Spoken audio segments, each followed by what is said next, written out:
یا زبانی جمع خرچ نہیں کی. اور آج بھی میں کہہ رہا ہوں, کھڑے رہ کر یہ وہ بول دینا بڑا آسان ہے, لیکن میں بعض کم بختوں کا نام بھی نہیں لے رہا ہوں, نہیں لینا چاہتا ہوں, ان کو اہمیت بھی دینا نہیں چاہتا.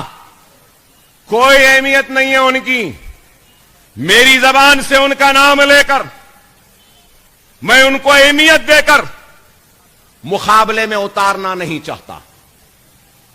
حیدرآباد میں ان کا وجود تھا ہی نہیں, انشاءاللہ ان کا وجود مجلس اور ہم مٹا دیں گے. میرا اشارہ کس کے طرف ہے سمجھ گئے نا؟ میاں بھائی ذرا ہوشیار ہوتا ہے, صحیح ہے نا؟ سمجھے نا؟ ہاں, میں نہیں کروں گا ذکر چائے والوں کا, نہیں. خیر, یہ ضرور کہوں گا کہ خدا را وقت اور حالات کو دیکھو کہ حالات کس طرف کروٹ لے رہے ہیں. ہمارا دشمن پوری سر و سامانی کے عالم میں آگے بڑھ رہا ہے اور کوئی موقع کھونا نہیں چاہتا. ہم کو ختم کرنے کا, ہم کو تباہ کرنے کا, ہم کو برباد کرنے کا, اور ہماری آبادیوں پر بھی وہ حملہ کرنے کا منصوبہ رکھتا ہے.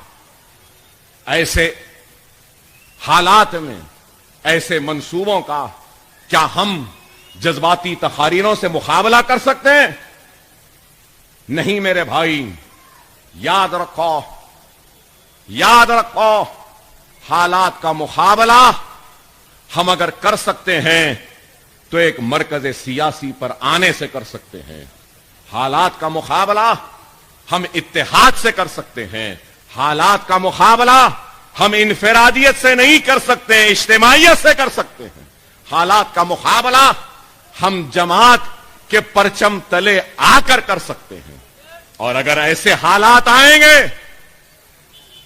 تو اس رات کی شب کھلے آسمان کے نیچے کھڑے ہو کر اللہ اور اس کے رسول کی قسم کھا کر کہہ رہا ہوں, اگر ایسے حالات آئیں گے تو سب سے پہلے اکبر الدین اویسی, اسد الدین اویسی اپنے سینوں پہ گولیاں کھائیں گے, مر جائیں گے اور اپنی لاش پر ملت کو کھڑائیں گے, لیکن ملت کی لاشوں پر کھڑے رہ کر ہم قیادت نہیں کریں گے.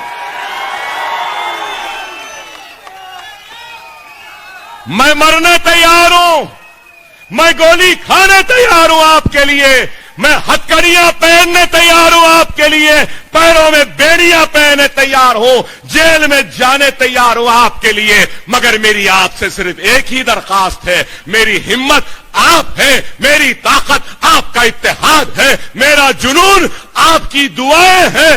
آپ کا اتحاد ہوگا, آپ کی دعائیں ہوگی, اور آپ کے مرکز سیاسی میں وابستگی ہوگی, اور آپ اگر میرا ساتھ دیں گے تو خدا کی قسم ہم دنیا سے نہیں ڈریں گے, دنیا ہم سے ڈرے گی.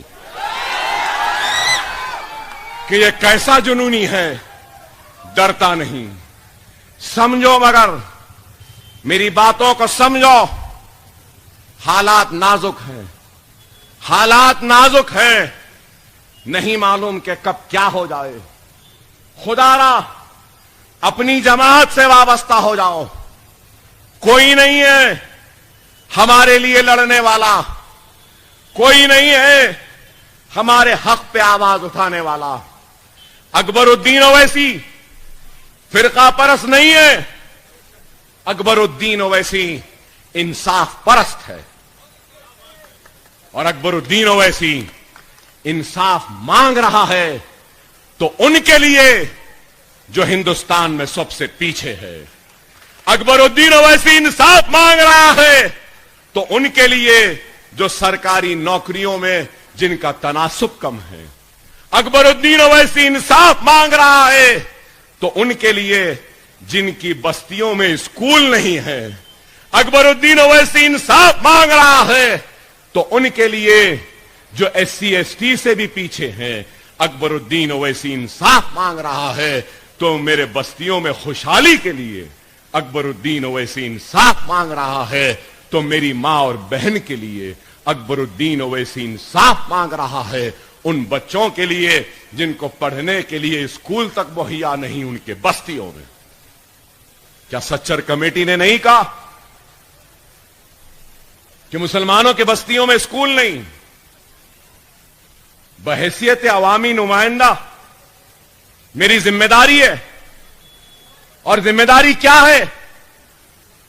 ایک آدمی طاقتور ہے، ایک آدمی کمزور ہے، تو بحیثیت ایم ایل اے میں طاقتور کی مدد کروں یا کمزور کی مدد کروں؟ تو ہندوستان میں سب سے کمزور کون ہے؟ کون ہے؟ مسلمان ہے۔ تو میں اس کمزور مسلمان کے ہاتھ کو تھام کر دوسروں کے برابر لا کر کھڑا کرنے کا کام کر رہا ہوں۔ یہ گناہ نہیں ہے۔ کیا یہ گناہ ہے؟ اگر گناہ ہے تو میں کروں گا، اس لیے کروں گا کیونکہ مجھے اس ملک سے محبت ہے، اس ملک کے شہریوں سے محبت ہے، اور میں چاہتا ہوں کہ اس ملک میں ہندو، مسلمان، سکھ، عیسائی سب کو برابر کا حق ملے، برابر کا موقع ملے، برابر کی نوکری ملے، برابر کے تعلیم کے موقع ملے۔ کیا غلط ہے؟ کیا گناہ ہے؟